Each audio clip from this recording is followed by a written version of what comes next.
Hello दोस्तों, बैलिज्म academy YouTube channel में आपका फिर से बहुत बहुत स्वागत है। दोस्तों, आज के इस वीडियो में हम मोस्ट इंपॉर्टेंट क्वेश्चंस को सॉल्व करने वाले हैं जो कि आपके यूपी टेट, सुपर टेट, साथ ही साथ आपके यूपी पीटी एग्जाम के लिए मोस्ट इंपॉर्टेंट है। दोस्तों, इस वीडियो में मैंने सारे क्वेश्चन सेलेक्टेड लिए हैं जो कि आपके सिलेबस पर बेस्ड होंगे, साथ ही साथ आपके प्रीवियस क्वेश्चन पर बेस्ड होंगे। तो वीडियो को ध्यान से देखिएगा और वीडियो के लास्ट में मुझे जरूर बताइएगा कि आज के इस वीडियो में आपके कितने क्वेश्चन सही हुए। तो बिना देरी करते हुए चलिए शुरू करते हैं सबसे पहले क्वेश्चन से। सबसे पहला क्वेश्चन है, स्वामी दयानंद सरस्वती के गुरु कौन थे? ऑप्शन आपके सामने है रामकृष्ण परमहंस, ऑप्शन बी स्वामी ब्रजानंद, ऑप्शन सी स्वामी श्रद्धानंद या फिर ऑप्शन डी स्वामी विवेकानंद।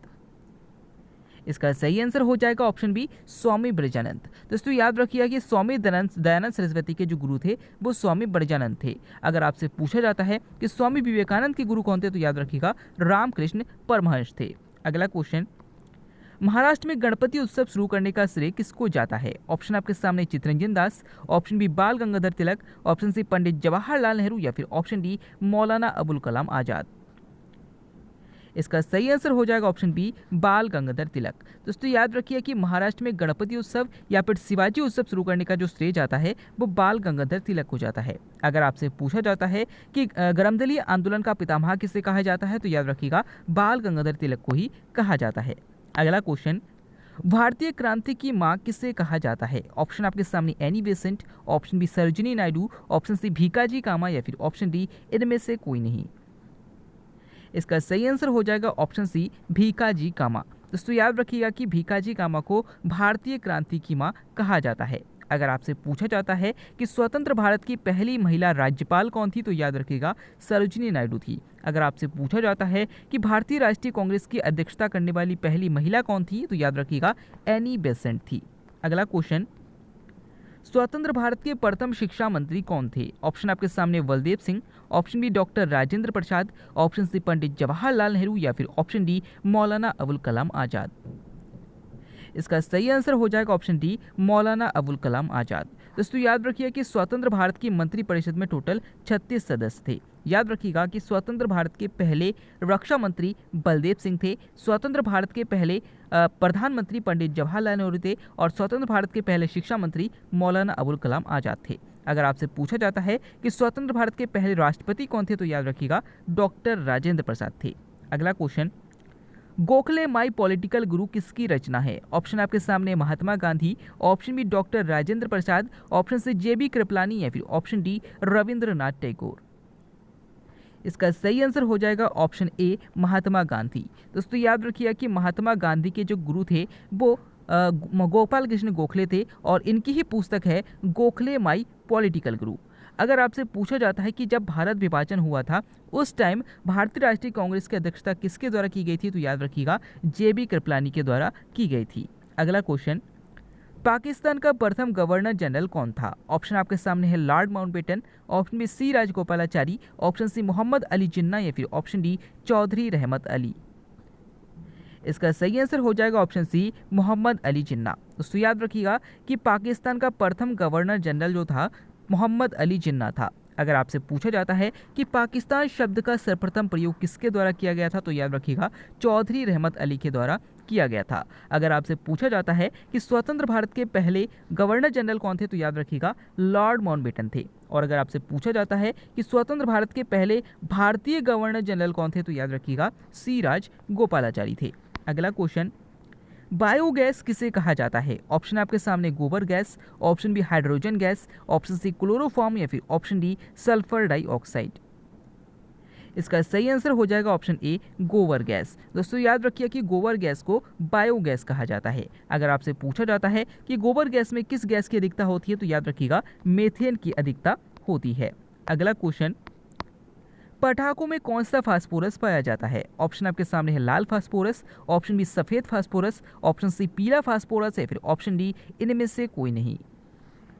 इसका सही आंसर हो जाएगा ऑप्शन बी सफेद फास्फोरस। दोस्तों, याद रखिए कि पटाखों में सफेद फास्फोरस पाया जाता है। अगर आपसे पूछा जाता है कि दिया सिलाई में कौन सा फास्फोरस पाया जाता है, यानी कि जो माचिस की तिल्ली होती है उसके आगे जो बारूद होता है उसमें कौन सा फास्फोरस होता है तो याद रखिएगा लाल फास्फोरस होता है।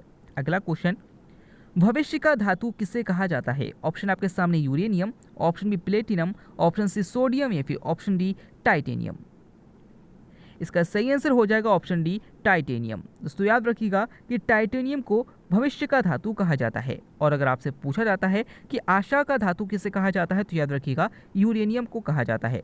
अगर आपसे पूछा जाता है कि किस धातु को केरोसिन तेल में डुबोकर रखा जाता है तो याद रखिएगा सोडियम को रखा जाता है। अगला क्वेश्चन, हीटर के तार किस धातु के बने होते हैं? ऑप्शन आपके सामने है tungsten, option B nichrome, option C lignite या फिर ऑप्शन डी जर्मेनियम। इसका सही आंसर हो जाएगा ऑप्शन बी नाइक्रोम। दोस्तों याद रखिएगा कि जो प्रेस घर में आपने देखा होगा उस प्रेस में नीचे जो होता है वो नाइक्रोम के तार लगे रहते हैं और सबसे नीचे अभ्रक लगा रहता है। तो जब ये लाइट हम इस पर देते हैं तो ये नाइक्रोम का तार गर्म होता है और ये गर्म होकर बहुत तेजी तरीके से ये अभ्रक को गर्म करता है और ये अभ्रक के बाहरी सतह पर हम कलई कर देते हैं और इससे कपड़ा प्रेस कर लेते हैं। तो याद रखिएगा कि हीटर के तार में जो धातु होता है वो नाइक्रोम का होता है। अगला क्वेश्चन, सासाकावा पुरस्कार किस क्षेत्र में दिया जाता है? ऑप्शन आपके सामने विज्ञान, ऑप्शन बी पर्यावरण, ऑप्शन सी सिनेमा या फिर ऑप्शन डी अर्थशास्त्र। इसका सही आंसर हो जाएगा ऑप्शन बी पर्यावरण। दोस्तों याद रखिएगा कि सासाकावा पुरस्कार जो है वो पर्यावरण के क्षेत्र में दिया जाता है। अगला क्वेश्चन, ग्रीन हाउस गैसों की संकल्पना किसने प्रस्तुत की थी? ऑप्शन आपके सामने William Harvey, option B Joseph Fourier, option C Marshall Hall या फिर ऑप्शन डी वर्गीस कुरियन। इसका सही आंसर हो जाएगा ऑप्शन बी जोसेफ फोरियर। दोस्तों याद रखिएगा कि ग्रीन हाउस गैसों की संकल्पना सर्वप्रथम जोसेफ फोरियर के द्वारा दी गई थी। अगर आपसे पूछा जाता है कि श्वेत क्रांति का जनक यानी कि दुग्ध क्रांति का जनक किसे कहा जाता है तो याद रखिएगा वर्गीस कुरियन को कहा जाता है। और याद रखिएगा कि वर्गीस कुरियन के जन्मदिन को ही हम 26 नवंबर को राष्ट्रीय दुग्ध दिवस मनाते हैं। तो अगर आपसे पूछा जाता है कि दुग्ध दिवस कब मनाया जाता है तो याद रखिएगा 26 नवंबर को मनाया जाता है। अगला क्वेश्चन, भारत का पहला समुद्री राष्ट्रीय उद्यान कहाँ स्थित है? ऑप्शन आपके सामने बंगाल की खाड़ी, option B Lakshadweep, option C Kutch की खाड़ी या फिर ऑप्शन डी तमिलनाडु। इसका सही आंसर हो जाएगा ऑप्शन सी कच्छ की खाड़ी। दोस्तों याद रखिएगा कि भारत का पहला समुद्री राष्ट्रीय उद्यान जो था वो कच्छ की खाड़ी में था। और अगर आपसे पूछा जाता है कि भारत का पहला राष्ट्रीय उद्यान कौन सा था तो याद रखिएगा जिम कॉर्बेट राष्ट्रीय उद्यान था, जिसका प्राचीन नाम हेली राष्ट्रीय उद्यान था। अगला क्वेश्चन, श्वेत चींटी किसे कहा जाता है? ऑप्शन आपके सामने मक्खी, ऑप्शन बी दीमक, ऑप्शन सी विषाणु या फिर ऑप्शन डी कवक। इसका सही आंसर हो जाएगा ऑप्शन बी दीमक। दोस्तों याद रखिएगा कि दीमक को ही सफेद चींटी भी कहा जाता है। अगर आपसे पूछा जाता है कि सजीव और निर्जीव के बीच की कड़ी किसे कहा जाता है तो याद रखिएगा विषाणु को यानी कि वायरस को कहा जाता है। अगला क्वेश्चन, कोयला नदी किसे कहा जाता है? ऑप्शन आपके सामने कांगो नदी, ऑप्शन बी जायरे नदी, ऑप्शन सी राइन नदी या फिर ऑप्शन डी वोल्गा नदी। इसका सही आंसर हो जाएगा ऑप्शन सी राइन नदी। दोस्तों याद रखिएगा कि राइन नदी को कोयला नदी भी कहा जाता है। अगर आपसे पूछा जाता है कि यूरोप की सबसे बड़ी नदी कौन सी है तो याद रखिएगा वोल्गा नदी है। अगर आपसे पूछा जाता है कि कौन सी नदी कर्क रेखा को 2 बार काटती है तो याद रखिएगा कांगो नदी काटती है, जिसे हम जायरे नदी के नाम से भी जानते हैं। अगला क्वेश्चन, विश्व में सर्वाधिक बकरियां किस देश में पाई जाती है? ऑप्शन आपके सामने चीन, option B Pakistan, option C Brazil या फिर ऑप्शन डी अमेरिका।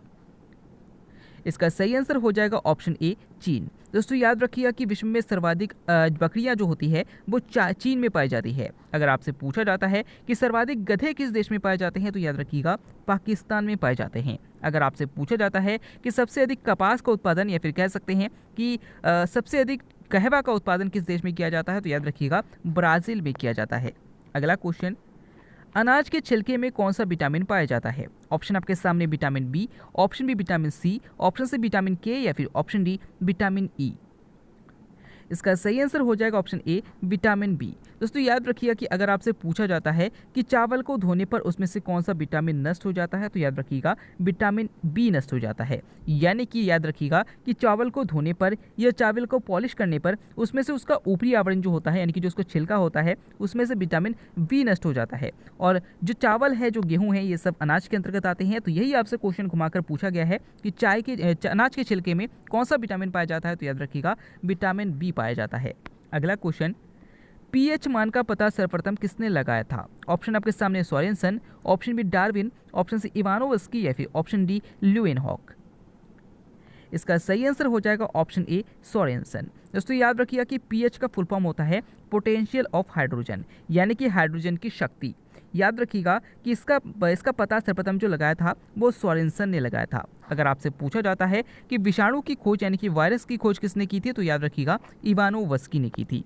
अगला क्वेश्चन, इंसुलिन में कौन सी धातु उपस्थित होती है? ऑप्शन आपके सामने zinc, option B calcium, option C bromine या फिर ऑप्शन डी मैग्नीशियम। इसका सही आंसर हो जाएगा ऑप्शन ए जिंक। दोस्तों याद रखिए कि जो इंसुलिन है ये हमारी अग्न्याशय ग्रंथि से यानी कि पैनक्रियास ग्लैंड से निकलती है और ये हमारी बॉडी में शुगर की मात्रा को कंट्रोल करता है। अगर इंसुलिन की मात्रा कम या अधिक मात्रा में निकलना शुरू हो जाता है तो हमें शुगर की बीमारी हो जाती है। तो याद रखिएगा कि इंसुलिन में जिंक धातु पाई जाती है।